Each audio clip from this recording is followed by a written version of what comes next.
Brazilian সমর্থকদের সবচেয়ে বড় দুশ্চিন্তা হচ্ছে নেইমারের ইনজুরি।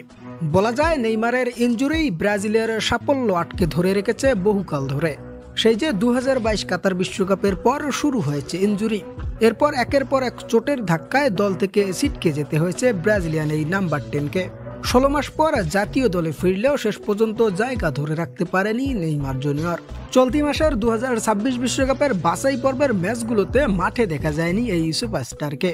ফলে এ নিয়ে প্রশ্ন জাগে 2026 বিশ্বকাপে মাঠে দেখা যাবে কি নেইমারকে।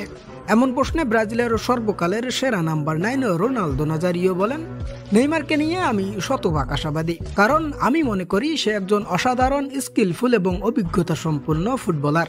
তাকে ছাড়া ব্রাজিলের ভালো কিছু আশা করাটা সত্যি বোকামি। এছাড়াও রোনালদো নাজারিও আরো বলেন, আমি নিজেও একাধিকবার চোটের শিকার হয়েছে, তবে সেই চোটকে জয় করে বিশ্বকাপ এনেছি ব্রাজিলের হয়ে। অন্যদিকে জানা গেছে এখন অনেকটাই সুস্থ আছেন ব্রাজিলিয়ান স্টার নেইমার। সবকিছু ঠিক থাকলে আগামী মাসের উইন্ডোতে বিশ্বকাপ বাছাই পর্বের মাঠে দেখা যেতে পারে ব্রাজিলিয়ান এই সুপারস্টারকে।